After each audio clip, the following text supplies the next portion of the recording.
நேயர்கள் அனைவரையும் ஜெயா பிளஸின் ஏன் என்ற கேள்வி விவாத நிகழ்ச்சிக்கு வரவேற்கிறோம். தமிழ்நாட்டினுடைய சட்டமன்ற தேர்தல் முடிந்து 3 மாதங்களுக்குள்ளாகவே 2029 மக்களவைத் தேர்தல் வரை தயாராக தொடங்கிவிட்டார்கள் பாரதிய ஜனதா கட்சி.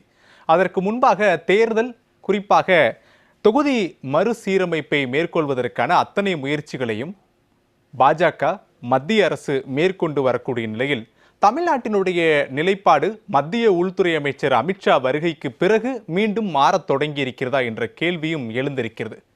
543 மக்களவை தொகுதியிலிருந்து ஒரு தொகுதி கூட மாறக்கூடாது என்ற தீர்மானத்தை தமிழக சட்டப்பேரவையில் நிறைவேற்றிய பிறகு அமித்ஷா தலைமையில் நடைபெற்ற தென்னிந்திய முதலமைச்சர்கள் மாநாட்டில் முதலமைச்சர் விஜய் ஏன் அதனை அழுத்தம் திருத்தமாக சொல்லவில்லை, தன்னுடைய நிலைப்பாட்டிலிருந்து மாறிவிட்டாரா என்ற கேள்விகளை எதிர்க்கட்சிகள் எழுப்ப தொடங்கியிருக்கிறார்கள். அதே நேரத்தில் திமுக தொகுதி மறுசீரமைப்பு மசோதா கொண்டு வந்தால் அதனை ஆதரித்து வாக்களிக்கப் போகிறதா அல்லது எதிர்க்கப் போகிறதா, இல்லை வெளிநடப்பு செய்ய போகிறார்களா என்ற கேள்விகளையும் ஆளுங்கட்சியான தவேக திமுகவை நோக்கி முன்வைத்து நகரத் தொடங்கியிருக்கிறது. இதுதான் தமிழக அரசியல்ல பேசும் பொருளாக மாறியிருக்கிறது. இதைத்தான் ஜெயா பிளஸும் இன்றைய விவாதத்திற்குடைய தலைப்பாக கட்டமைத்திருக்கிறது. தொகுதி மறுவரையறையில் முன்னுக்கு பின் முரண்படுவது யார்? தமிழகத்திற்கு தேவை ஃபேர் டீலிமிட்டேஷனா அல்லது ஃப்ரீஸ் டீலிமிட்டேஷனா? இந்த தலைப்பின் கீழ் தான் நாம் விவாதிக்க இருக்கிறோம். நம்மோடு 5 விருந்தினர்கள் இந்த அரங்கில் பங்கேற்க இருக்கிறார்கள். முன்னதாக நான் விருந்தினர்களை வரவேற்று விடுகிறேன். காங்கிரஸ் கட்சியினுடைய செய்தி தொடர்பாளர் திரு இதயதுல்லா, அரசியல் விமர்சகர் அக்னீஸ்வரன் மற்றும் அரசியல் விமர்சகர் திரு ரவிசங்கர். உங்கள் மூவரையும் நான் நிகழ்ச்சிக்கு வரவேற்கிறேன். இன்னும் சற்று நேரத்தில் நம்மோடு அரசியல் விமர்சகர் திரு நந்தகுமார் மற்றும் மூத்த பத்திரிகையாளர் திரு ஜென்ராம் உள்ளிட்ட இருவரும் இணைய இருக்கிறார்கள். அவரையும் நம் நிகழ்ச்சிக்கு வரவேற்று விடலாம். இதயதுல்லா சார், உங்ககிட்ட இருந்து தொடங்கலாம் நினைக்கிறேன். திமுகவோடும் கூட்டணி பகிர்ந்து இருக்கிறீங்க, இப்ப தவேகவோடும் கூட்டணி பகிர்ந்து ஆட்சியிலையும் பங்கேற்றிருக்கிறீங்க. யார் இந்த தொகுதி மறுசீரமைப்புல தன்னுடைய நிலைப்பாட்டை மாற்றி இருக்கிறார்கள்? அந்த பார்வையிலிருந்து தொடங்கிடலாம். உங்க வார்த்தை சொன்னீங்க, திமுகவிலும் கூட்டணியில் பங்கேற்று ஏற்கனவே இல்ல கூட்டணி இல்ல, திமுக இப்ப கூட்டணியில இல்ல. ஆனா ரெண்டு நிலைப்பாடு இதே தெரியும். அதனால கேட்டேன். சொல்லும்போது அது ஒரு மாதிரி இருந்துச்சு, பரவாயில்ல.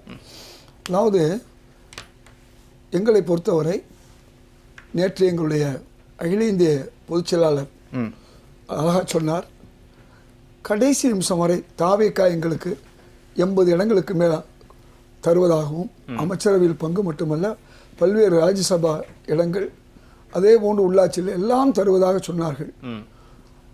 நாங்கள் நினைத்திருந்தால் சென்று இருக்க முடியும். ஆனால் ஒரு கூட்டணி, ஏற்கனவே நீண்டகால ஒரு கூட்டணி கட்சி என்ற ஒரே காரணத்திற்காக அதையெல்லாம் ஒதுக்கி வைத்துவிட்டு திமுக கூட்டணியில் தான் நாங்கள் இருந்தோம். ஆனால் மக்கள் அந்த கூட்டணியை ஏற்றுக்கொள்ளவில்லை. எங்களுக்கு முன்பாக தெரிந்தது மக்கள் ஏற்றுக்கொள்ள வேண்டாம். என்னுடைய கேள்விக்கான விளக்கம் நினைக்கிறேன்.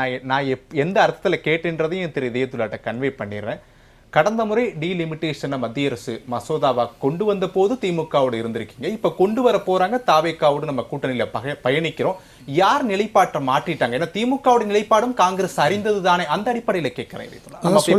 சொல்ல ஆரம்பிக்கிறேன், அப்பதான் உங்களுக்கு புரியும். நீங்க இந்த கேள்வியை கேட்டதுனால தான் சொன்னேன். திமுக ஒரே தவேகன்னு சொன்னீங்களா, அதுக்கு நான் சொல்லித்தான் ஆகணும். அப்ப எங்களுடைய அகில இந்திய செயலாளர் KC வேணுகோபால் சார் என்ன சொன்னார்னா, இப்படி இருந்தும் கூட மக்களுடைய எண்ணத்துக்கு தகுந்த மாதிரி நாங்கள் தவேகவுடன் இப்பொழுது இருக்கிறோம். சரி, தவேக என்னன்னு சொல்றாங்கன்னா நோ டீலிமிட்டேஷன், அதே மாதிரி ஃப்ரீஸ் டீலிமிட்டேஷன், இது இருக்கக்கூடாது. காங்கிரஸ் கட்சியும் அதே நிலைப்பாடு. என்ன நிலைப்பாடு சொன்னா 543 இடங்கள் அப்படியே தொடரணும். அதுல கொண்டு வந்து பெண்கள் இடஒதுக்கீடை கொடுக்கணும். ஏன்னா பெண்கள் இடஒதுக்கீடை திருமதி சோனியா காந்தி இருக்கும்போதே அது சட்டம் ஒரு மேலவையில் பாஸ் ஆயிடுச்சு. இவங்க வந்தாங்க, மக்கள் மன்றத்திலையும் பாஸ் ஆயிடுச்சு. பாஸ் ஆகி இப்போ பல வருடங்கள் ஆயிடுச்சு. யாரு? பிஜேபி. அதை செய்யாமல் இருக்காங்க. அதை ஏமாத்துறதுக்கு வச்சிருக்காங்க. எப்படியாவது இந்த டீலிமிட்டேஷனை பண்ணிட்டோம்னா நாம் வட இந்தியாவில் பல மடங்கு வந்துடலாம், தென்னிந்தியாவுடைய பிரதிநிதித்துவம் குறைஞ்சு போயிடும், அதை வச்சு நம்ம வெற்றியெல்லாம் பெற முடியும், அப்போ நாங்கள் பெண்களை கொண்டு வர்றோம்னு சொல்றாங்க. நேற்று நாங்கள் சொன்னது இதுதான். இதே விஷயத்தை கடந்த பாராளுமன்றத்தில் உங்களுக்கு அமித்ஷா ஏமாற்றம் திடீர்னு கொண்டு வந்தாங்க, ஏமாற்றம் முனைந்தாரு. கடைசியில் நான் 1 மணி நேரம் உங்களுக்கு எழுதி தரேன்டாரு. அப்போ கூட சொன்னாரு 50 விழுக்காடு 50 கூட கொடுக்குறேன்டாரு. அதை எங்க காமிங்க பார்ப்போம். மறுக்கிறது எங்க விஷயம். ஆனா அது கூட நீங்க செய்யாம 1 மணி நேரம் டைம் கேட்குறீங்க. அதனால வந்து உங்களை நாங்கள் நம்ப முடியாது, தோற்கடித்ததான்ட்டாங்க. அன்னைக்கு தோற்கடிக்கப்பட்டுச்சு. இன்றைக்கு அன்னைக்கை விட இவங்களுக்கு சாதகமான சூழ்நிலை பாஜகவுக்கு. என்ன சாதகமான சூழ்நிலை? மேற்கு வங்காளத்தில் பல எம்பிக்களை அவர்கள் பெற்றுக்கொண்டார்கள் அல்லது விலைக்கு வாங்கினார்கள், எப்படியும் சொல்லிக்கலாம்.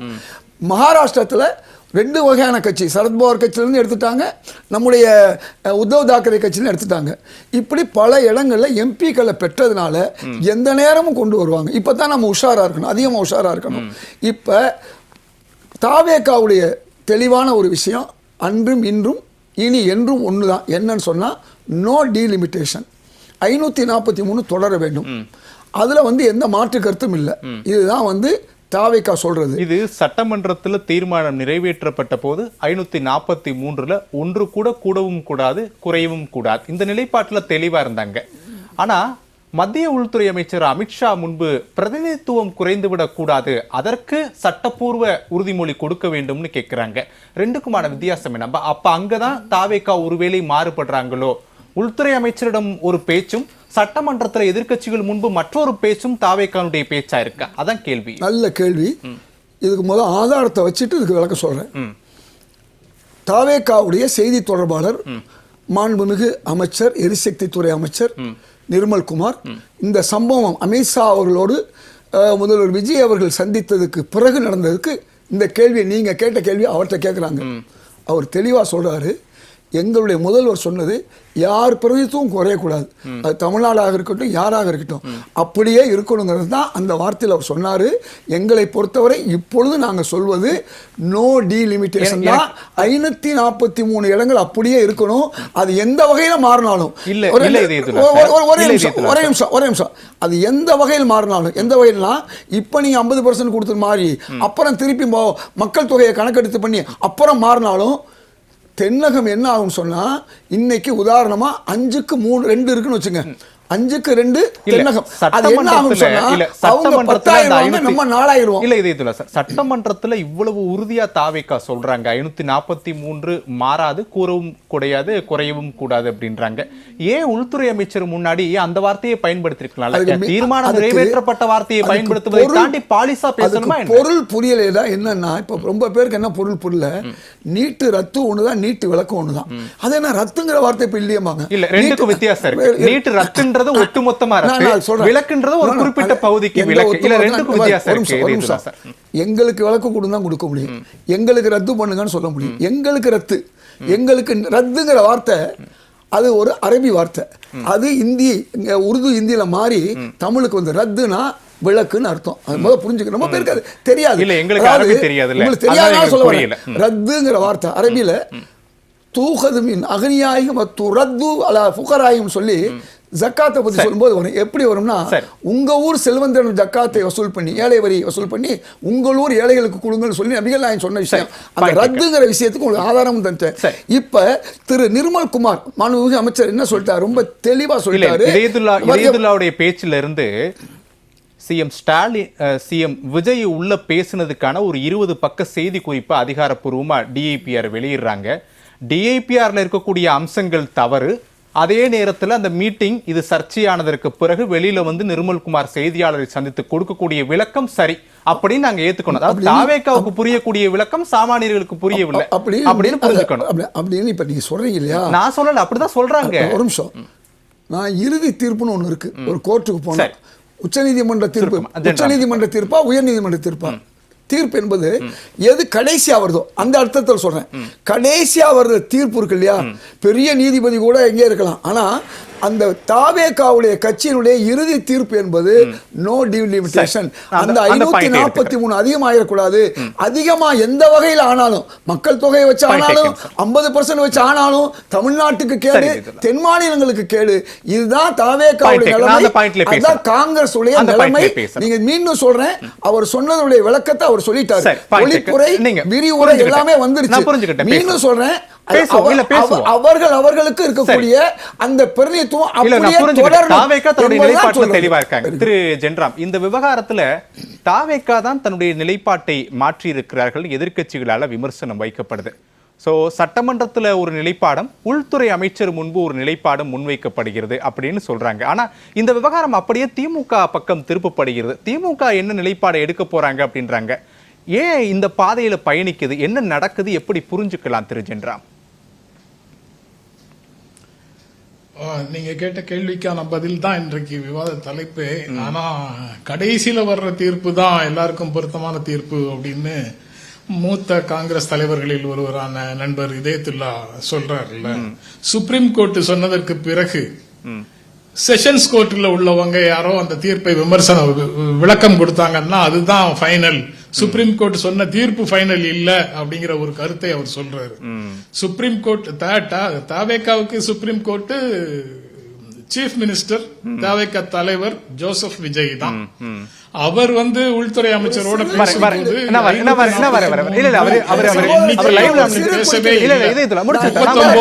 எண்ணிக்கையை பற்றி பேசவே இல்லை. ஆனா அதுக்கப்புறம் செஷன்ஸ் கோர்ட்ல உள்ளவங்க விளக்கம் சொன்னாங்க அப்படின்னு சொன்னா அதை விட கேலிக்குரிய விஷயம் எதுவுமே இருக்க முடியாது. அதுக்கு பிறகு முன்னால வந்தது பின்னால வந்தது தீர்ப்பாங்க நான் சொன்னேன். கொஞ்ச நேரம் அமைதியா இருங்களேன் சார். ஏன் போட்டு இந்த மாதிரி பதறீங்க? ஏன் பதறீங்க? கொஞ்ச நேரம் அமைதியா இருங்க. பேச விடுங்க.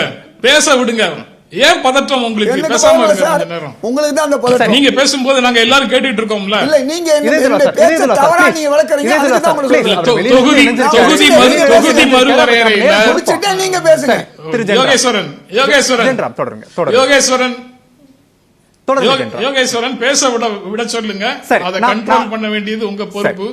பேசுறவங்க எல்லாம் பேச விட்டுட்டு கடைசியா அதெல்லாம் நாங்க எடிட் பண்ணிடுறோம் அப்படின்னு சொல்றத இங்க நீங்க சொல்ல மாட்டீங்கன்னு நினைக்கிறேன். அதுக்கெல்லாம் வேற இடம் இருக்கு, அங்க பாத்துக்கிட்டோம். இந்த ஃப்ரீஸ் டீலிமிட்டேஷன் அதுதான் ஃபேர் டீலிமிட்டேஷன். மார்ச் 22ஆம் தேதி சென்னையில ஒரு கூட்டம் நடந்தது. 5 காங்கிரஸ் கட்சியினுடைய முதலமைச்சர்கள்லாம் கலந்து கொண்டார்கள். பினராயி விஜயன் கேரளால இருந்து சிபிஎம் சார்பாக வந்தாரு. அவங்க எல்லாரும் ஃபேர் டீலிமிட்டேஷன் தான் அந்த ஜாயிண்ட் ஆக்ஷன் கமிட்டி கூட்டத்தை நடத்தினார்கள். ஏப்ரல் 17ஆம் தேதி 2026 மக்களவையில மசோதா கொண்டு வந்தது ஒன்றிய அரசு. அப்பவும் நாடாளுமன்றத்தில் எதிர்க்கட்சிகள் எல்லாமே ஃபேர் டீலிமிட்டேஷன் என்ற பெயர்ல தான் அந்த மசோதாவை தோற்கடித்தார்கள். எப்போ திடீர்னு எந்த மாற்றமும் வெளியில நடக்கல, வெளியில எந்த மாற்றமும் இல்லாத சூழல்ல திடீர்னு அகில இந்திய கட்டபொம்மர்கள் இத ஃபேர் டீலிமிட்டேஷன் சொல்றவங்க எட்டப்பர் அப்படின்னு புதிய முழக்கங்களை முன்வைக்க ஆரம்பிச்சிட்டாங்க. எப்படி அந்த மாற்றம் வந்தது அவர்களுக்குள்ளங்கிறது தெரியல. டிவிகேக்கு ஒரு ஸ்டாண்ட் இருக்குன்னு இதயத்துல்லா சொன்னாரு. டிவிகே அந்த மார்ச் 22ஆம் தேதி 2025ஆம் தேதி மு.க. ஸ்டாலின் முதலமைச்சராக இருந்து நடத்திய அந்த கூட்டத்திற்கு டிவிகே பிரதிநிதிகள் வந்திருந்தார்கள். அப்போதும் அங்க உண்டான நோ டீலிமிட்டேஷன் தான் அவங்களுடைய ஃபேர் டீலிமிட்டேஷன். ஃபேர் டீலிமிட்டேஷன் என்பதே ஃப்ரீஸ் டீலிமிட்டேஷன் அல்லது ஃப்ரீஸ் டீலிமிட்டேஷன் என்பதுதான் ஃபேர் டீலிமிட்டேஷன். வார்த்தைக்குள்ள விளையாடிட்டு தமிழ்நாட்டு மக்களை முட்டாளாக்கலாம் அப்படின்னு சிலர் முயற்சி செய்யறாங்க. அதனுடைய வெளிப்பாடாகத்தான் சமீப கால நாட்களில் தமிழ்நாட்டில் நடக்கக்கூடிய அரசியல் செய்திகளை பார்க்க முடியுது. அந்த ஏப்ரல் 17ஆம் தேதி நடந்த கூட்டத்தில், மக்களவை கூட்டத்தில் 50% இடங்களை அதிகரித்தால் நாங்கள் ஏற்றுக்கொள்கிறோம்னு சொன்னது காங்கிரஸ் கட்சியினுடைய பொதுச் செயலாளர்களில் ஒருவரான கே.சி. வேணுகோபால். அந்த மசோதாலேயே அந்த 50% அதிகரிப்புங்கிறது இல்லாத ஒன்றை நீங்கள் சேர்த்தால் ஏற்றுக்கொள்கிறோம்னு சொன்னது கே.சி. வேணுகோபால். இன்னைக்கு யாரோ அதுக்கெல்லாம் ஆதரவு தெரிவிக்க போவது போல ஒரு நாடகம் ஆடி திமுகவை பிஜேபி பக்கம் தள்ளி விடுவதற்கு ஒரு முயற்சியை செய்யறாங்க. பிஜேபி பக்கம் அவங்க போறாங்களா போகலையாங்கிறது அவங்க சாய்ஸ். ஆனா இவங்க என்ன காரணத்தினாலேயோ தெரியல திமுகவை நோக்கி பிஜேபியை நோக்கி திமுகவை தள்ளி விடுறதுக்கு முயற்சி பண்றாங்க. பாஜகவுடன் நெருங்குகிறது திமுக ஒரு கதையாடலை தமிழ்நாட்டு மக்கள் மத்தியில விற்பதற்கு முயற்சி செய்கிறார்கள். இப்ப புதிதாக எந்த வரைவு மசோதாவும் வராத ஒரு சூழல்ல தோற்கடிக்கப்பட்ட மசோதா 2011 மக்களவை கணக்கெடுப்பை அடிப்படையாக கொண்டு ஒரு மசோதா தொகுதி மறுவரையறைன்னு சொன்னது. அதை தோற்கடிச்சாச்சு. அதற்கு பிறகு புதிய எண்ணம் என்ன, திட்டம் என்ன என்பதை பொதுமக்களிடத்துல ஒன்றிய அரசு சொல்லவே இல்லை. அப்படி இருக்கக்கூடிய சூழல்ல யோகேஸ்வரன் உங்க கருத்தை சொல்லுங்க, அக்னீஸ்வரன் உங்க கருத்தை சொல்லுங்கன்னு ஊர் ஊரா கருத்து கேட்பதற்கான தேவை எங்கிருந்து வருது? இல்ல அதே கேள்வியை தான் திரு ஜென்ராம்கே வைக்கிறேன். அப்படியான மசோதாவினுடைய வரைவு கூட வெளியாகாத நிலையில தாவேகா ஏன் இதை புஷ் பண்றாங்க? திரு ஜென்ராம், தனிமைப்படுத்த அல்லது விரட்டி அடிக்க முயற்சி செய்றீங்க அப்படிங்கிறது ஒரு கேள்வி. நேற்று முழுக்க தாவேகா வேறு விதமாக சொன்னதற்கு பிறகு, சீஃப் மினிஸ்டர் சொன்னதுக்கு பிறகு, அந்த பிரதிநிதித்துவம் மாறாமல் அனைத்து மாநிலங்களையும் காப்பாற்ற வேண்டும், அதுதான் கூட்டாட்சியை காப்பாற்றுவதற்கான வழி அப்படின்னு சீஃப் மினிஸ்டர் பேசியதற்கு பிறகு இங்க இருக்கக்கூடியவர்கள் புதிய விளக்கங்களை சொல்லி பழைய நிலையை நியாயப்படுத்த பாக்குறாங்க. அசம்பிளில எடுத்த முடிவு ஒண்ணு, ஆல் பார்ட்டி எம்பிஸ் கூட்டத்துல எடுத்த அதே முடிவு தான் அசெம்பிளில எடுத்தாங்க. சுருக்கமா இப்போ இந்த விவகாரத்துல ஏன் திமுக பலியாக்கப்படுது அப்படின்னு சொல்லி அவர் ஒரு ஹிண்ட் கொடுக்கிறாரு. அதுதான் பிரச்சனை. இல்ல திரு ஜென்ராம், இப்ப இந்த விவகாரத்துல ஏன் திமுக பக்கம் அது பலியாக்கப்படுது ஏன் கேக்குறேன்னா, பாஜக திமுக இன்னும் யாராலும் உறுதிப்படுத்தப்படாத ஒரு விஷயம். ஆனா அதை நோக்கி தான் தாவேகாவும் புஷ் பண்றாங்க. இன்னைக்கு கூட ஆதவ அர்ஜுனா சட்டமன்றத்துல பேசுறாரு, திமுகவால உறுதியா சொல்ல முடியுமா, நாங்க எதிர்க்கிறோம், எங்களுடைய நிலைப்பாடு என்ன அப்படின்னு கேட்கிறாரு. பாஜகவும் திமுகவும் கூட்டணி அப்படின்ற ஒரு நோக்கத்துல தான் அனைத்து பேச்சுக்களுமே இடம்பெறுது. அந்த தேவை ஏன் திமுகவுக்கோ அல்லது தாவேகாவுக்கோ ஏற்பட்டிருக்கு திரு ஜென்ராம்? திமுகவுக்கு அந்த மாதிரி தேவை எதுவும் ஏற்பட்டதாக எனக்கு தெரியல. நான் செய்திகளின் ஊடாக அரசியலை புரிந்து கொள்கிற நபராக இருக்கிறேன். எனக்கு திமுக எந்த நெருக்கடியிலும், பாஜகவோடு நெருங்கி போகக்கூடிய எந்த நெருக்கடியிலும் இருப்பதாக நான் நினைக்கல. சரி, ஆனால் சில விமர்சகர்கள், சில அரசியல் கட்சிகள் ஏதாவது ஒரு இடத்துல மத்தியில அல்லது மாநிலத்துல ஆட்சியில இல்லை என்றால் ஒருவருடைய வாழ்க்கையே முடிந்து போகும் ஒரு கற்பனையான அனுமானத்தின் அடிப்படையில சில தியரியை முன்வைத்து திமுகவை பாஜக பக்கத்துல தள்ளி விடுறாங்க. சரி, ஓகே. அதுக்கு தூபம் போடுற மாதிரி திமுக ஒரு சிலர் பேசலாம், அது வேற விஷயம். ஆனா திமுக அந்த பக்கம் நகர்வதற்காக எந்த முயற்சியும் இல்ல. மாறாக தாவேகா பிரமாதமாக ஆன்டி பிஜேபி லைன் எடுத்துருச்சுன்னு கதை சொல்லிட்டு இருக்கிற காங்கிரஸ் கட்சிக்கு அதிர்ச்சி கொடுக்கிற விதமாக கடந்த ஜூன் 8ஆம் தேதி நடந்த இந்தியா கூட்டணி கூட்டத்திற்கு பிறகு சீஃப் ஜஸ்டிஸ் ஆஃப் இந்தியாவுக்கு அனுப்பின கடிதத்துல கையெழுத்து இடுவதற்கு தாவேகா தயாராக இல்லை. மாறாக அந்த பிரச்சனை எல்லாருக்கும் உடன்பாடாக இருக்கிற கருத்து தான் என்ற அளவுல அந்த கூட்டணியிலேயே இல்லாத ஆம் ஆத்மியும் திமுகவும் கையெழுத்து போட்டு கொடுக்குது. ஆனால் அவர்கள் எடுக்கக்கூடிய உண்மையான மக்கள் பிரச்சனைகளில் எங்களுக்கு உடன்பாடு இருந்தால் நாங்கள் அதை ஆதரிக்கிறோம் திமுக டிக்ளேர் பண்ணிருக்கு. அதற்கு பிறகும் திமுகவை ஒரு குண்டூசியை வச்சு குத்தி குத்தி பாக்குற வேலையை காங்கிரசும் அவருடைய கூட்டணி கட்சிகளும் செய்து கொண்டிருக்கின்றன அப்படின்னு தான் இதை பார்க்கும்போது புரியுது. திரு அக்னீஸ்வரன், தாவேகாவினுடைய தன் நிலைப்பாட்டில இருந்து விஜய் மாறத் தொடங்கி இருக்கிறாரா? உள்துறை அமைச்சர் அமித்ஷாவை நேரடியா பார்த்ததற்கு பிறகு வளர்ந்த இந்தியாவில் அரசியல்வாதிகள் நிறைய படிச்சவங்க வந்ததனால, நிறைய படிச்சதனால மக்களை குழப்ப கத்துக்கிட்டாங்க. இன்னைக்கு அது எப்படி தெரியுமா? வார்த்தைகளால். தமிழ்நாட்டில் எது உண்மை, எதற்கான தேவை, அதெல்லாத்தையும் விட்டுட்டு நோ டீலிமிட்டேஷன்றாங்க, அப்புறம் ஃபேர் டீலிமிட்டேஷன்றாங்க, இப்ப ஃப்ரீஸ் டீலிமிட்டேஷன்ங்கிறாங்க. இது மூணுக்கு எத்தனை பேருக்கு பதில் சொல்லணும்? அது விளக்கம் சொல்லணும்ல. ஃப்ரீஸ்னா என்ன? அதை அப்படியே அகற்றுவது. ஃபேர்னா என்ன? நியாயப்படி, இன்னைக்கு இருக்கக்கூடிய மக்கள் தொகை கணக்குப்படி எடுங்கன்றது. நோ டீலிமிட்டேஷன் என்ன?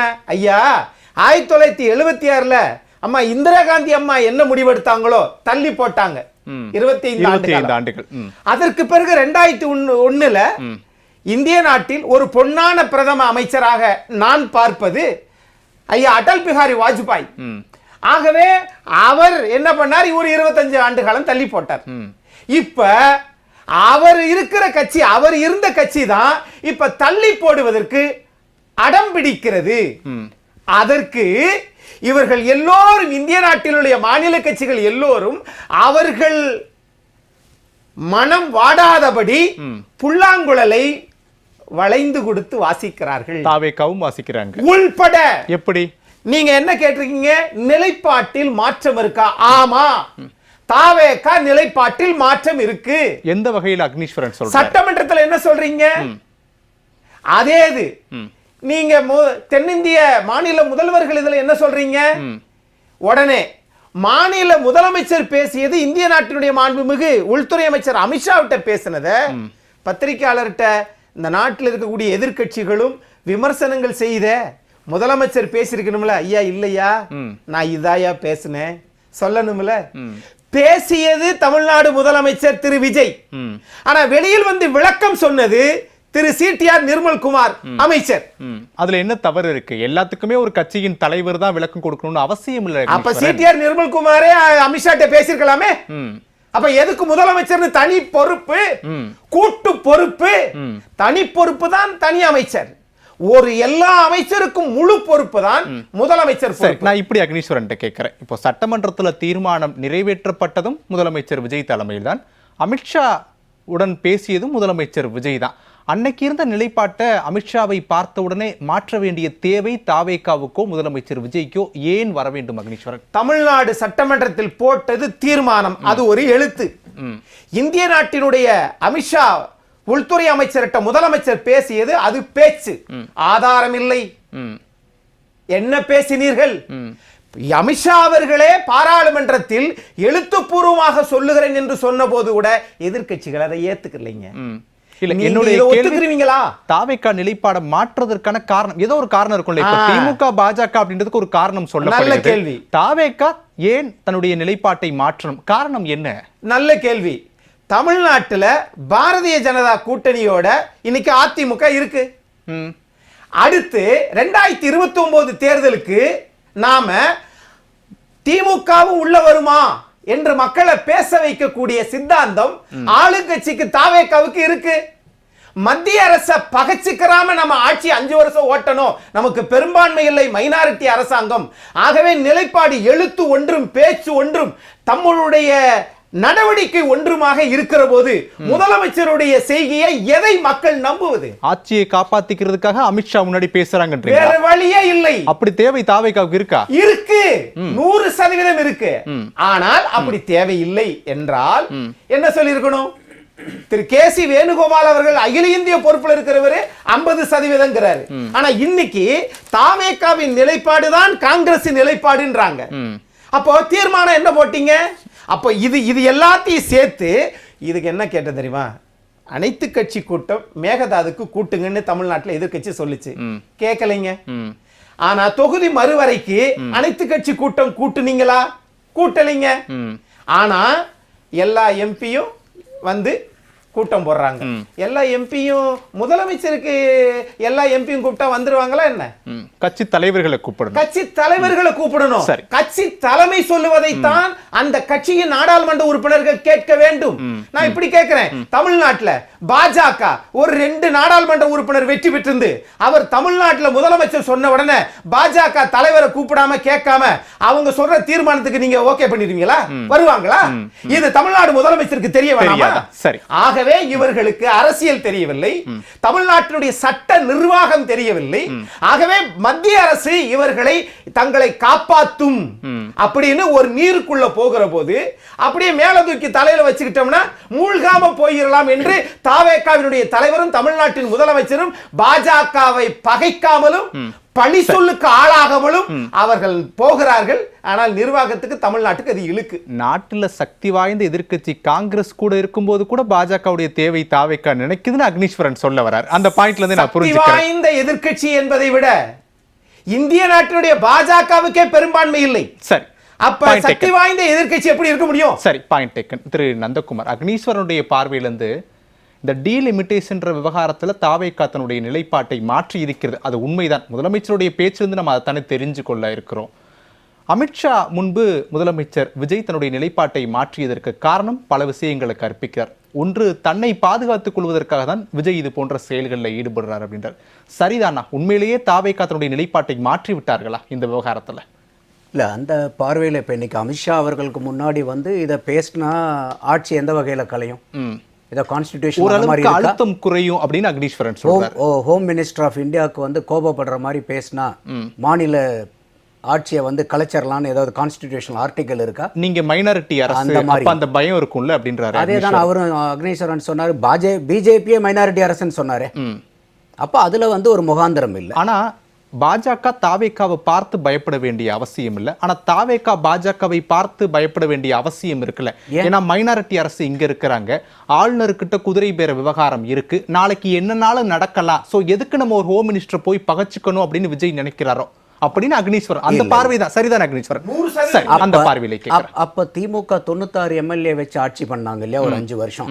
அப்ப மத்திய அரசாங்கத்துக்கிட்ட பயந்துகிட்டு நடுங்கிட்டு தமிழ்நாட்டுல ஆட்சி பண்ணிட்டு இருந்தாங்க. பாஜக மத்திய அரசு இல்ல, காங்கிரஸ். அதான் காங்கிரஸ் கிட்ட நடுங்கிட்டு பயந்துகிட்டு இருந்தாங்களா?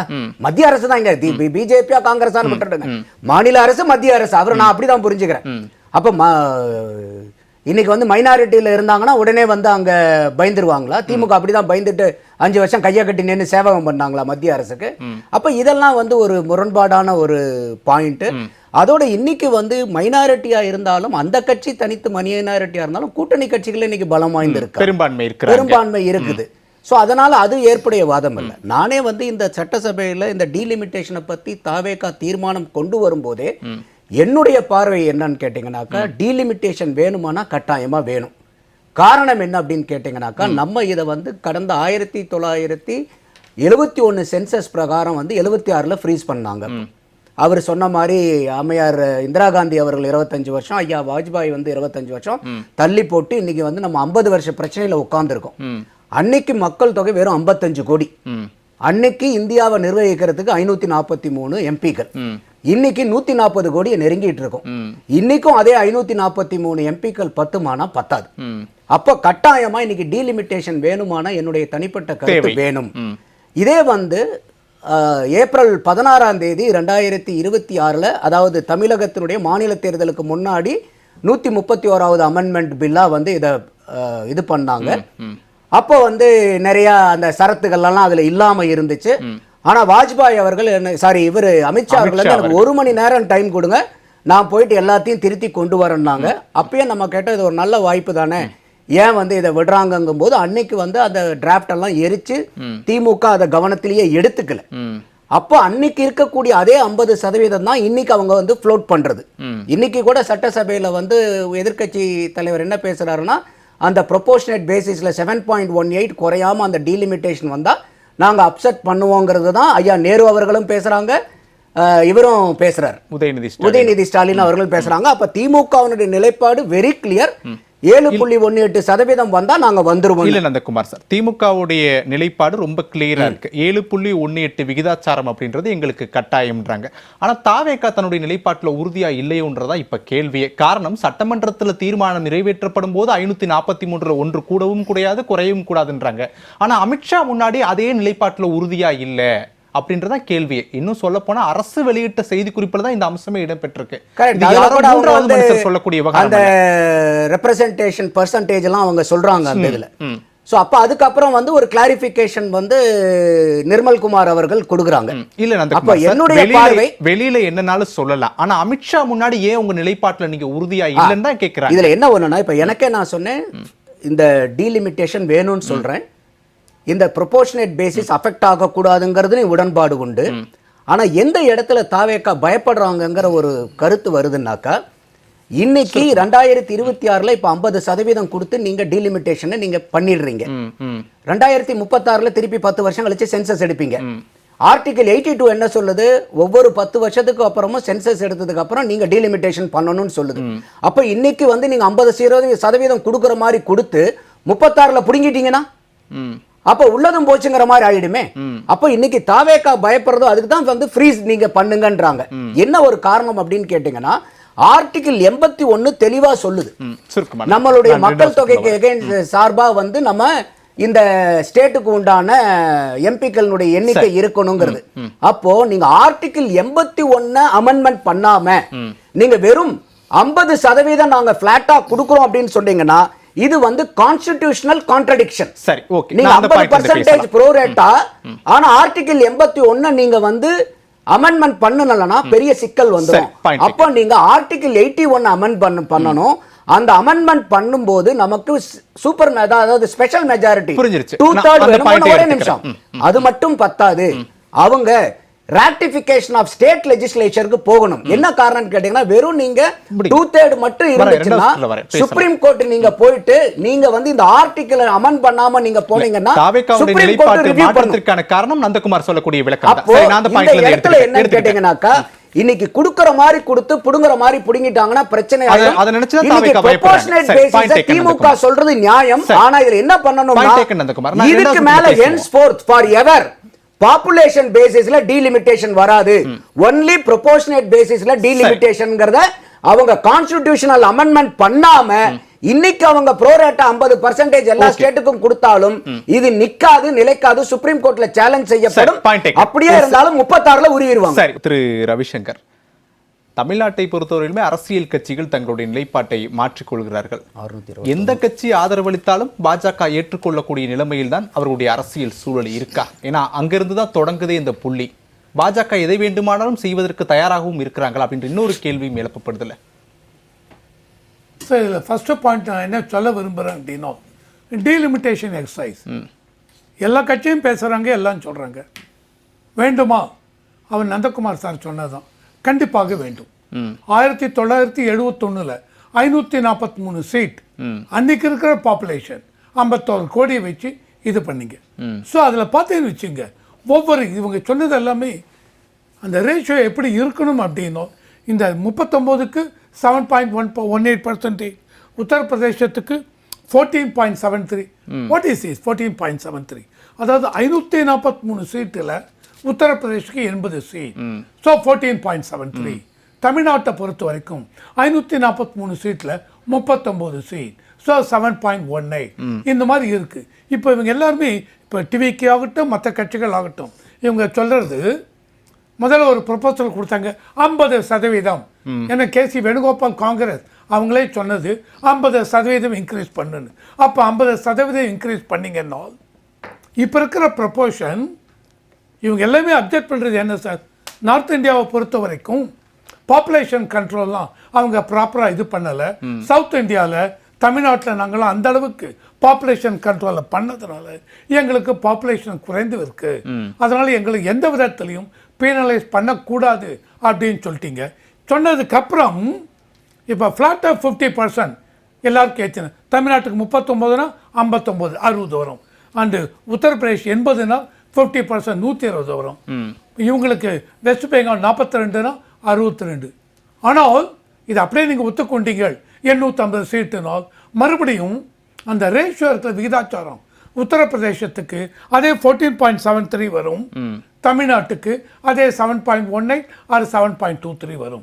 அப்போ உங்கள் அடிப்படை ஆர்குமெண்ட்டு தேவையில்லாமல் உத்தரப்பிரதேசம் மற்ற இதுக்கெல்லாம் வட மாநிலங்களுக்கு நீங்கள் அதிகமாக கொடுத்து விட்டீர்கள் ஆரம்பத்தில், அதை இப்போ மாற்றி அமைக்கணும் அப்படிங்கிறது தான் இவங்களுடைய இது பொதுவாக. இப்போ ரவிசங்கருடைய பாயிண்ட் அப்படின்றது காங்கிரஸ் செய்த தவிர பாஜக திருத்த முயற்சிக்குது அப்படின்றீங்களா? நான் அப்படி முயற்சிக்க சொல்லுவேன். இவங்க அடிப்படை உங்க ஆர்குமெண்ட்ல இல்ல சார் 50% அப்படியே கொடுத்தாங்க அப்படின்னா அப்ப இந்த 14.73 உத்தரப்பிரதேச இன்னைக்கு விகிதாச்சாரம் அது கரெக்டா? அது இவங்க கரெக்ட் இல்லை. ஏன்னால் அவங்க பாப்புலேஷன் கண்ட்ரோலே பண்ணல. 1971 இந்த மாதிரி தவறு நடந்திருக்கிறது, அதிகமான பாப்புலேஷன் அப்படின்னு. இப்பயும் நீங்க இதை டீலிமிட்டேஷன் கொண்டு வரச்ச அதை மாற்ற போறீங்களா? முதல்ல அதை எப்படி மாற்ற போறீங்க? இன்னைக்கு தேதிக்கு இவங்க சொன்ன இல்லையா உத்தரப்பிரதேஷ் 14.73, இவங்களுக்கு தமிழ்நாடு 7.18. இந்த புள்ளி விவரங்களை நம்ம பல காலங்களில் பேசியிருக்கோம். என்னுடைய கேள்வி அப்படின்றது 2025 டிசம்பர் இந்த காலகட்டங்கள்ல இருந்து ஒரு 6 மாத இடைவெளி தான் ஆயிருக்கு. அப்போவே மத்திய அரசால இந்த மசோதாவை நிறைவேற்ற முடியாத ஒரு சூழல் இருந்தது. 6 மாசத்துக்குள்ள பாஜகவுக்கு அப்படி என்ன நம்பிக்கை வந்துருச்சு? டீலிமிட்டேஷன் எப்படியும் கொண்டு வரப்படலாம், இன்னும் கொண்டு வரப்படுவாங்களான்றது அடுத்த கட்ட பேச்சு. ஒருவேளை வந்தால் கூட எந்த நம்பிக்கையில கொண்டு வர போறாங்க? நம்பிக்கை என்ன சார், இந்த மாதிரி கொண்டு வர போறோம். டீலிமிட்டேஷன் எக்ஸசைஸ் மக்களுக்கு பாப்புலேஷன் இன்க்ரீஸ் ஆயிருக்கு 51 கோடியில 145 கோடி. கண்டிப்பாக டீலிமிட்டேஷன் வேணும். It can be 816 seats or 850 seat கொண்டு வர போறோம். இது கண்டிப்பாக வேணும். சரி, இதை கண்டிப்பாக வேணுங்கிறச்ச எல்லா கட்சிகிட்டையும் சொல்லலாம் இந்த மாதிரி பண்ண போறோம். இப்போ ஃபார் எக்ஸாம்பிள் தமிழ்நாட்டில் என்ன சொன்னாங்க, எங்களுடைய விகிதாச்சாரம் மாறாம இருந்தால், that mean what do you மீன், எங்களுக்கு அதிகமான 850 சீட் வரைச்ச அந்த ப்ரொபோர்ஷனும் அதே 7.18 அதை மாறக்கூடாது. அப்போ உத்தரப்பிரதேசுக்கு 14.73 இருக்கும். அதே ஒத்துக்கிறீங்களா? சரி. இப்போ பிஜேபியோட இது என்ன? இந்த மாதிரி கொண்டு வரும். ஏன்னா பிஜேபியை பொறுத்த வரைக்கும் டீலிமிட்டேஷன் வேணும். அது எப்படி கொண்டு வரலாம்? இந்த மாதிரி ப்ரொபோசல் கொடுக்குறாங்க.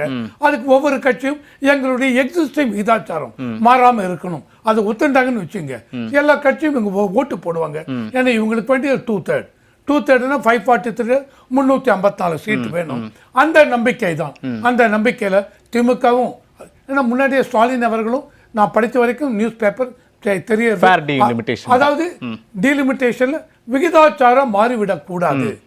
அப்ப 7.18 தமிழ்நாட்டுக்கு இருக்கணும்.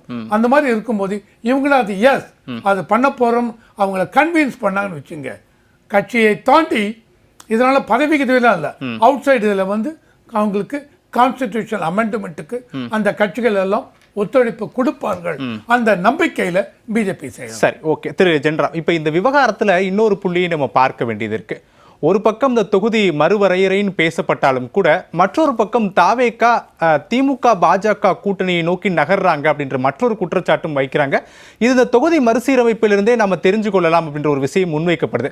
திமுகவுக்கு அப்படியான தேவை ஏற்பட்டு விட்டதா? பாஜக கூட பயணிக்க வேண்டிய கட்டாயம் மத்தியிலேயோ இல்ல தமிழ்நாட்டிலேயோ ஏற்பட்டு விட்டதா ஜென்ராம்? ஏன்னா அந்த புள்ளியிலிருந்து தான் இந்த அரசல் புரசலா பேசக்கூடிய பேச்சுக்கள் எல்லாமே தொடங்குது அப்படின்றப்பதான் இந்த கேள்வியை நான் முன்வைக்கிறேன். எல்லாமே முழுக்க முழுக்க கற்பனையை அடிப்படையாக கொண்ட குற்றச்சாட்டுகள் அல்லது புகார்கள் அல்லது கருத்து விதைத்தல் அப்படின்னு சொல்லலாம். இதுல நரேந்திர மோடி திமுக ஆதரவை பெற்றுவிட்டார், அதனால தொகுதி மறுவரையறை மசோதாவை திரும்ப கொண்டு வராங்க அப்படின்னு சொல்வதோ, அல்லது டிஎம்சியில 20 பேரை தூக்கிட்டாங்க, உத்தவ் தாக்கரே சிவசேனால ஒரு 9 பேரை தூக்கிட்டாங்க, இப்ப கொஞ்சம் நெருக்கி பிடிச்சா அவங்களுக்கு மெஜாரிட்டி கிடைச்சிரும், 2/3 மெஜாரிட்டி கிடைச்சிரும், அதனால கொண்டு வர முயற்சி செய்யறாங்கன்னு சொல்றது எல்லாமே என்ன பொறுத்த வரைக்கும் அபத்தமான பேச்சு. டிசம்பர் 31, 2026 வந்தால் 2026க்கான சென்சஸுக்கான வேலையை தொடங்கிட்டாங்க. 26க்கான சென்சஸ் எடுத்து முடிச்சதுக்கு பிறகு வாஜ்பாய் ஃப்ரீஸ் பண்ணுன அந்த 25 வருடம் முடியுது, 26ஓட முடியுது. அதனால ஆர்டிகிள் 82 படி மக்கள் தொகை எடுக்கணும், எடுத்ததுக்கு பிறகு தொகுதி மறுவரையறையை கொண்டு வரணும். அதுதான் ஆர்டிகிள் 82 சொன்னதை நிறைவேற்ற வேண்டிய அரசமைப்பு சட்ட கடமை ஒன்றிய அரசுக்கு இருக்கு. அதனால அவங்க வந்து இப்போ அதை எப்படி பண்றது? ஏன்னா 26ல எடுத்து முடிச்சதுக்கு அப்புறம் அந்த மக்கள் தொகை அடிப்படையில் எடுத்தா தென் மாநிலங்கள் டோட்டலி டிசாஸ்டர் ஆயிடும், ரொம்ப பாதிக்கும். அதனால அவங்க வந்து ஒரு அமிக்கபிள் செட்டில்மெண்ட்டுக்கு முயற்சி பண்றாங்க. அவ்வளவுதான் அதுல இருக்கக்கூடிய மேட்டர். நீங்க முதல்ல வந்து 2011 மக்கள் தொகையை கணக்குல வச்சு நம்ம டீலிமிட்டேஷன் பண்ணிக்கலாம் அப்படின்னு சொன்னாங்க. ஆனா அது ஏற்றுக்கொள்ள முடியாதுன்னு தான் மசோதா தோத்து போச்சு. இப்போ 71லயே ஃப்ரீஸ் பண்ணணும் அப்படிங்கிற கோரிக்கை வலுக்கிறது. அது எப்படி வரும் அப்படிங்கிறது தெரியல. அதுலதான் அவங்க வந்து காங்கிரஸோட நெகோசியேட் பண்ணிட்டு இருக்காங்க. காங்கிரஸ் பாஜகவுக்கு இருக்கிறதுலயே நம்பகமான தோழன் காங்கிரஸ் தான். அதனால காங்கிரஸ்ல தான் இதை வெளியில சொல்லி ஓபன் பண்ணி பேசி இருக்காங்க. மற்ற யார்கிட்டையும் இந்த மேட்டரை அவங்க பேசியதாக தெரியல, யாரும் அதை அக்செப்ட் பண்ணல. காங்கிரஸ் நடந்ததுன்னு சொல்றாரு. நம்பகமான தோழன் அவங்க தான். பாரதிய ஜனதா கட்சிக்கு அகில இந்திய அளவில் பாரதிய ஜனதா கட்சிக்கு நம்பகமான தோழர் ராகுல் காந்தி தான். கட்சி வந்து காங்கிரஸ் கட்சி தான். அது நீங்க என்ன சொன்னாலும் சரி, என்ன சொன்னாலும் சரி, அது வேற. குறுக்க பேசாதீங்க சார். உங்க நேரம் என்ன, எதுக்காக இப்படி இருக்கீங்கன்னே தெரியும். நீங்க காங்கிரஸ் பத்தி சொல்றீங்க, அது போக என்ன சார் இருக்கு? காங்கிரஸ் நீங்க போய் சொல்லலாம்.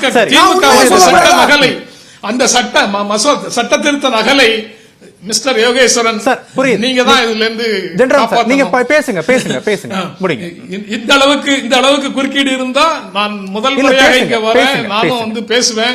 ஆனா அது தேவையில்லை அப்படின்னு நினைக்கிறேன். முடிங்க, அவரை குறுக்கிடாம பாத்துக்கோங்க. அதாவது 131வது அரசமைப்பு சட்டம் வரும்போது அமித்ஷா சொன்னாரு, இருந்தாலும் திமுக வந்து சட்டத்தை எரிச்சாங்கன்னு சொன்னாரு. சட்டத்தை திமுக எரிச்சது காலையில ஒரு மணி நேரம் கொடுங்க, நான் இதெல்லாம் இன்கார்பரேட் பண்ணி தரேன்னு உள்துறை அமைச்சர் சொன்னது மாலையில. அப்புறம் மாலையில உள்துறை அமைச்சர் சொன்னதுக்கு பிறகு திமுக எரித்ததை போல ஒரு தோற்றத்தை நந்தகுமார் பேசும்போது கிடைக்குது. அது போக இது ஆர்டிகிள் 327 அது வந்து இல்ல ஜென்ராம், இப்போ 327 திமுக பாஜக அப்படின்ற அந்த கூட்டணிக்கான முடிச்சு போட்டதே காங்கிரஸோ அல்லது வெளி அரசியல் கட்சி தலைவர்களோ அல்ல, திமுகவுக்குள்ள இருக்கக்கூடிய இரண்டாம் கட்ட தலைவர்களே தான் முடிச்சு போடுறாங்க திமுக பாஜக கூட்டணின்னு சொல்லி. இந்த இல்ல திமுக பாஜக 50% இல்ல திரு ஜென்ராம், சொல்லுங்க, நீங்க சொல்லுங்க. இல்ல திரு ஜென்ராம், இப்ப திமுக பாஜக கூட்டணி அப்படின்றது பிற அரசியல் கட்சி தலைவர்கள் தொடங்கல, திமுகக்குள்ளேயே தொடங்கின பேச்சு தான். திருச்சி சிவா மத்திய அமைச்சர் ஆவாரு, நிரந்தர நண்பனும் இல்ல நிரந்தர எதிரியும் இல்ல அப்படின்ற பேச்சுக்கள் எல்லாம் தான் திமுகவும் பாஜகவும் கூட்டு சேர போகிறார்கள் அப்படின்னு. இப்ப இந்த தொகுதி மறுவரை விவகாரத்துல கூட நாங்க எதிர்ப்போம் அப்படின்ற பேச்சை எந்தையுமே திமுக சொல்லலையே அப்படின்றத ஆளும் கட்சியான தாவேகாவோ இல்ல கூட்டணியில் இருக்கக்கூடிய காங்கிரஸ் கட்சியினுடைய கேள்வியோ. அந்த நிலைப்பாட்டை ஏன் திமுக ரொம்ப அழுத்தமா எடுக்க மாட்டேங்கிறாங்க? கடந்த காலங்களில் எடுத்த திமுக இப்ப ஏன் அதுல இருந்து விலகுறாங்கன்ற கேள்வி. நான் சொல்றேன் ஜாயிண்ட் ஆக்ஷன் கமிட்டியை உருவாக்கியது திமுக. திமுகவும் காங்கிரஸ் கட்சிகளும் சேர்ந்துதான் அந்த ஜாயிண்ட் ஆக்ஷன் கமிட்டி மார்ச் 2025 உருவானது. சரி, 2026 தேர்தலில் மக்களவையில தோற்கடிக்கப்பட்டது அரசு கொண்டு வந்த மசோதா. அதற்கு பிறகு ஒன்றிய அரசினுடைய ப்ரப்போசல் என்ன என்பது எந்த கட்சிக்காவது தெரியுமா? டிராப்ட் பில் இதுதான் அப்படின்னு எங்கேயாவது ஒன்றிய அரசு கொடுத்திருக்குதா? அதற்கு முன்னால திமுக தினந்தோறும் வந்து நெஞ்ச கிழிச்சு காமிக்கணும், நாங்க ஆதரிப்போமா மாட்டோமான்னு அப்படின்னு ஒரு கேம் ஆடுறாங்கல்ல காங்கிரஸும் டிவிகேயும். அதுதான் விஷமத்தனமான கேம் அப்படின்னு நான் நினைக்கிறேன். நிறைவா எடுத்துக்கிட்டு அது ஒரு விஷமத்தனமான கேம். தொடர்ந்து திமுகவை பாஜகவோட நீங்க நெருங்கிட்டீங்கன்னு சொல்லி அப்படி ஒரு கேம் ஆடுறாங்க. அதை என்ஜாய் பண்ணிட்டு சில பேர் வந்து சில திமுக பிரமுகர்கள் அதை வந்து நிரந்தர நண்பரும் இல்லை நிரந்தர பகைவரும் இல்லை, அப்புறம் சிவா அப்படின்னு எல்லாம் சும்மா அதை கிளப்பி விடுறாங்க. தலைமையிலிருந்து, அதாவது டிவிகேல சீஃப் மினிஸ்டர் டிவிகே தலைவர் அவர் வந்து உள்துறை அமைச்சர் கூட்டத்துல போய் ஒரு விஷயத்த பேசுறாரு, ஆனா அதை ஏத்துக்க மாட்டேங்கிறாங்க. யாரோ டிவிகே ஆபீஸ் பேரர் செய்தி தொடர்பாளர் சொல்றது எல்லாத்தையும் அதுதான் வேதம் அப்படின்னு ஆர்கியூ பண்றாங்க. மாறாக திமுகவை பொறுத்த வரைக்கும் தலைவர் வந்து வாயே திறக்கல, ஆனா யாரோ ஒரு எக்ஸ் மினிஸ்டர் ஒருத்தர் சொல்லிட்டாருன்னா அதையே வேதமாக்கி ஐயோ சொல்லிட்டாரு, அவர் சொல்லிட்டாரு.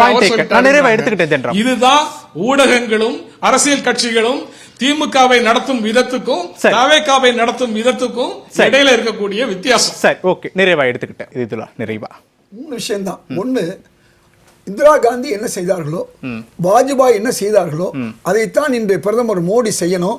அப்படி செய்யலைன்னு சொன்னா நமக்கு மிகப்பெரிய ஆபத்து. உதாரணமா 130 இடங்கள் தென் மாநிலங்கள், மீதி வந்து உங்களுக்கு 405 இடங்கள் வட மாநிலங்கள். இப்ப 130 இடங்கள் 50% கொடுக்கறதா வச்சுக்குவோம். நாளைக்கு பறிக்க போறாங்க, அது வேற விஷயம். 195 தான் நம்ம வருவோம். 405 இருக்கு, அவங்க எவ்வளவு வருவாங்க? 425 கிட்ட வருவாங்க. அப்ப இந்த கேப் இருக்கு பாத்தீங்களா, 515 கேப் வந்து தென் மாநிலத்துக்கும் வட மாநிலத்துக்கு. இப்ப கேப் வெறும் 270 தான் இருக்கு. அப்போ ஒரு சட்டத்திட்டங்களை கொண்டு வரும்போது நமக்கு மிகப்பெரிய பிரச்சனை ஏற்படும். அடுத்த விஷயம், உங்களுக்கு இன்னைக்கு காங்கிரசும் டிவிகேயும் ஒரே ஸ்டாண்டு தான். நோ டீலிமிட்டேஷன் தான், தேவையில்லை. இந்த 543 தான் இருக்கணும், அதுக்குள்ளதான் மகளிர் கொண்டு வரணும். மூணாவது, அமித்ஷாவை பார்த்த உடனே மாண்புமிகு முதல்வர் பயந்தார்லாம் சும்மா. அமித்ஷா வந்து பேயும் இல்லை பூதம் இல்லை, அல்லது புலியும் இல்ல சிங்கமும் இல்ல, ஹோம் மினிஸ்டர் தான். நீங்களே சொன்ன மாதிரி சிறுபான்மை ஹோம் மினிஸ்டர் தான். ஆனா ஒரு விஷயம், ஒரு ஊரே சொல்லு, நீங்க இந்த இந்தியாவுடைய மக்கள் தான். இப்ப சப்ஜெக்ட் என்னன்னு சொன்னா, கடந்த ஒரு வாரமா நடந்த விஷயம் என்னன்னு சொன்னா, நீட் விஷயத்தையும் நேரடியா மத்திய ஒன்றிய அரசு எதிர்க்கிறாங்க டிவிக்கு. அதே மாதிரி FCRA, அதே மாதிரி தமிழ்தாய் வாழ்த்து விஷயம், அதே மாதிரி வந்து எல்லா விஷயங்கள்லையும் வெறும் பிஜேபி ஒழிகன்னு சொல்லல, பிஜேபியை ஒழிக்கிற அளவுக்கு அவங்க திட்டங்களை பூரா இன்றைக்கு மாண்புமிகு விஜய் அரசு தெளிவா செய்யறாங்க. அப்ப அவங்களுக்கு பயப்பட வேண்டிய அவசியம் இல்ல. அதே மாதிரி எதிர்கட்சியா இருக்கும்போது கருப்பு கொடி பிடிக்கிறது, ஆளுங்கட்சியா வந்தாலும் வெண்கொடை பிடிக்கிறது, பிரதமரை குழாவுறது மட்டுமல்ல, சம்பந்தமே இல்லாம கட்சி இப்படி ஒரு நிகழ்ச்சிக்கு வந்து ராஜ்நாத் சிங்கை கூப்பிடுறது, இப்படிப்பட்ட எந்த வேலையுமே டிவிக்கு இதுவரை செய்யல. அதே நேரத்தில் சகோதரர் நந்தகுமார் அவருடைய சொந்த கருத்து தான் சொன்னார், தெளிவா சொன்னாரு. டிவிகே கருத்து அல்ல, டிவிகே கருத்து நோ டீலிமிட்டேஷன், நோ மறுவரை. அக்னீஸ்வரன் சார், வரி வசூலிக்கிறதுக்கு தென்னிந்திய தேவை, வாக்குக்கு மட்டும் வட இந்தியா தேவை என்கிற இந்த நரி தந்திரத்தை இந்தியா அரசு பின்பற்றுமையானால் இந்தியா வல்லரசாகுவதற்கு வாய்ப்பு ரொம்ப ஆண்டுகள் ஆகும். இது ஒன்று. ரெண்டு, இப்ப தமிழ்நாடு முதலமைச்சர் அவர்கள் பேசியது என்ன தெரியுமா?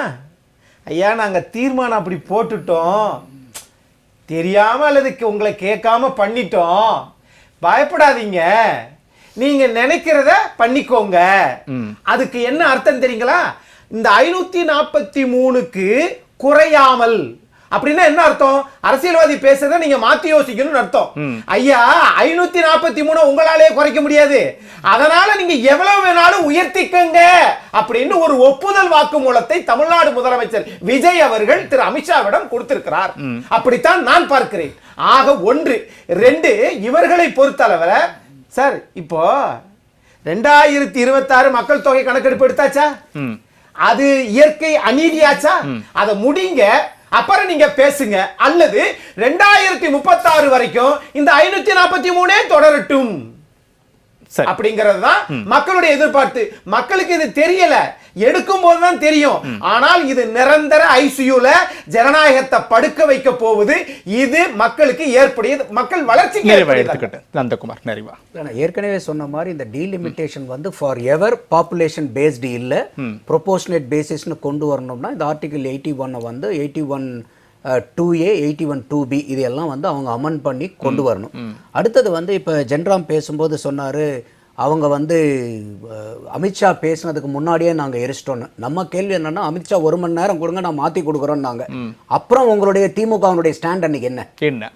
அதுதான். அப்போ அன்னைக்கு வந்து 1 மணி நேரம் எதுக்கு சார், ஒரு நாள் கூட எடுத்துக்கங்க சார், நீங்க பில்ல பூரா நாங்க கேட்கிற மாதிரி நீங்க கொண்டு வாங்க. இப்ப இன்னைக்கு வந்து நீங்க இவ்வளவு தூரம் வந்து இன்னைக்கு சட்டசபையில 7.18னா நாங்க ஓகேன்ட்டாங்க அவங்க. அப்ப அன்னைக்கு அதே தானே, அந்த அன்னைக்கு அமித்ஷா சொன்ன அதே 50%க்கு இன்னைக்கு நீங்க இப்ப ஓகேன்றாங்க. அப்ப ஒரு 1 மணி நேரம் கேட்கும்போது சார் ஒரு நாள் கூட எடுத்துக்கங்க சார், முடிச்சிட்டு வாங்க, நாங்க எல்லாம் உங்களுக்கு ஆதரவு கொடுக்குறோம்னு கொடுத்துருக்கலாமே. இன்னைக்கு ஏன் வந்து தாவேகா கேட்கறாங்கன்னா, தாவேகாக்கு இன்னைக்கு எம்பிக்கள் இல்ல, இவங்க கிட்ட 22 எம்பிக்கள் இருக்காங்க. இன்னைக்கு பிஜேபி வந்து ஆபரேஷன் 360ன்னு ஒரு கேம்பெயின் ரன் பண்ணிட்டு இருக்காங்க. அவங்க வந்து ஒரு 354 எம்பிக்களை ரெடி பண்ணிட்டாங்க, இன்க்ளூடிங் டிஎம்கே. இன்னும் ஒரு 6 எம்பி வந்து அவங்களுக்கு பற்றாக்குறை இருக்குது. அதனால இன்னைக்கு வரைக்கும் அந்த டேபிள் பண்ணல, ஏன்னா அதுக்கு வந்து ஸ்பெஷல் மெஜாரிட்டி 2/3 வேணும். அப்ப இன்னைக்கு திமுக சட்டசபையில பேசுறத பார்க்கும்போது தெல்ல தெளிவா தெரியுது, அவங்க வந்து இந்த 50% ப்ரோரேட்டுக்கு சப்போர்ட் கொடுக்க போறாங்க, ஓட்டு போட்டு போறாங்கன்னு. இப்ப அடுத்தது இப்ப வந்துருச்சுங்களா பில்லு, இப்ப ஏன் பேசுறீங்கன்னு கேக்குறாரு ஜென்ராம் அவர்கள். இதே வந்து கார்னிகி ரிப்போர்ட்னு 2019 வந்துச்சு. இவங்க 2024லயே ஐயா ஸ்டாலின் அவர்கள் வந்து இந்த டீலிமிட்டேஷனை பத்தி பேச ஆரம்பிச்சாரு. அப்பயே நம்ம கேட்டோம், எங்கயாவது மத்திய அரசாங்கம் டிராஃப்ட் கொடுத்திருக்கா, மத்திய அரசாங்கம் ஏதாவது பேசியிருக்கா, இப்ப எதுக்கு பேசுறீங்க? ஏன்னா 2019 வந்த ரிப்போர்ட்டை எடுத்துக்கிட்டு மத்திய அரசாங்கம் ஒண்ணுமே சொல்லாத போது டீலிமிட்டேஷனுக்காக கொடி பிடிச்ச திமுக இப்ப வந்து இன்னும் பில்லே போடலையே, அதுக்குள்ளார ஏன் வந்து நீங்க டீலிமிட்டேஷனை பத்தி பேசுறீங்கிறது அபத்தத்திலையும் அபத்தம். அப்போ நீங்க இன்னைக்கு ஏற்கனவே பில்ல டேபிள் பண்ணி அதுல ரிஜெக்ட் செய்யப்பட்டது, அதாவது வந்து டிஃபீட் செய்யப்பட்டது. இன்னைக்கு அந்த ஒரு 6 எம்பி ஷார்டேஜ்க்காக அவங்க வந்து ஸ்கவுட்டிங் அது வந்துச்சுன்னா எப்ப வருதோ அதுக்கு அடுத்த நாள் இந்த பில் டேபிள் ஆகும். அப்படி இருக்கும்போது இன்னைக்கு டீலிமிட்டேஷனை பத்தி ஏன் பேசுறீங்க ஜென்ராம் கேக்குறது அபத்தத்திலையும் அபத்தம். ஓகே ரவிசங்கர் நிறைவு. சார் என்ன முக்கியம் சார், டீலிமிட்டேஷன் வேணுமா வேண்டாமா, இதைதான் பொலிட்டிக்கல் பார்ட்டி எல்லாம் திங்க் பண்ணணும். 543 சீட் 1971 பாப்புலேஷன் பேஸ் பண்ணி இன்னைக்கு 145 கோடி. அதனால எல்லா பொலிட்டிக்கல் பார்ட்டியும் அவங்க திங்க் பண்ணாங்கன்னு வச்சுங்க, கண்டிப்பாக டீலிமிட்டேஷன் வேணும். சரி, ஃபேர் டீலிமிட்டேஷன் அப்படிங்கிறீங்க. What do you mean by fair delimitation? அப்போ எல்லா அரசியல் கட்சியும் கன்ஸ்ட்ரக்டிவ் வே ஆஃப் திங்கிங் அப்படின்னா என்ன நம்ம சொல்றோம், ஃபேர் டீலிமிட்டேஷனா என்ன சொல்றோம், இது பாயிண்ட் சொல்லுங்க. இதையும் தாண்டி பாப்புலேஷன் கண்ட்ரோலை பத்தி பேசுனீங்க இல்ல இல்லையா? சார், இப்ப பாஜக டீலிமிட்டேஷன் வேணும்னு நினைக்கிறாங்க. அப்ப வேணாம்னு நினைக்கிறவங்க எல்லாம் ஏன் வேணாம்னு நினைக்கிறாங்க? ஏன் என்ன வேணாம்னு காரணம்? இல்ல வேணாம்னு நினைக்கிறீங்க, அதுக்கு சுருக்கமா, என்னுடைய ஒரே வரியில முடிங்க. ஒரே இது சொல்றேன். வேணாம்னு நினைக்கிறீங்க, நீங்க யோசிங்க. 543 சீட் 50 வருஷம் கழிச்சும் அதை வச்சு பண்ண முடியுமா? முடியாதுங்கிறது என்னோட ஒப்பீனியன். சரி. அதனால எல்லா கட்சியுமே திங்க் பண்ணி ஃபேர் எனஃப் என்ன பண்ணணும், பாப்புலேஷன் கண்ட்ரோல் எங்களை penalize பண்ணாதீங்க. அதுக்கு நீங்க என்ன பண்றீங்க பண்ண போறீங்க? அதே ஆமா. சரி, ஒரே ஓகே. வரி சார், சார், ஒரே இல்ல, இல்ல, இல்ல, இல்ல, அது ஒரே நேரம் வரி. நேரமே இல்ல. இன்னைக்கு நான் நேரமே சொன்ன இல்ல, அந்த please, விஷயத்தை நேரமே இந்த இல்ல. தலைவர் மாணிக்கம் தாக்கூர் சரி, தெளிவா ஓகே. நான் கிரிக்கெட் செய்தியில வர்ணனையை பார்த்தாச்சு. வச்சு தெளிவா சரி, சொன்னார். Okay, okay. ஏனென்ற கேள்வி நிறைவடைகிறது. நிகழ்ச்சியில் கலந்து கொண்ட 5 விருந்தினருக்கும் நன்றி, நேயர்களுக்கும் நன்றி. நாளை மற்றொரு தலைப்பில் சந்திக்கலாம். நன்றி, வணக்கம்.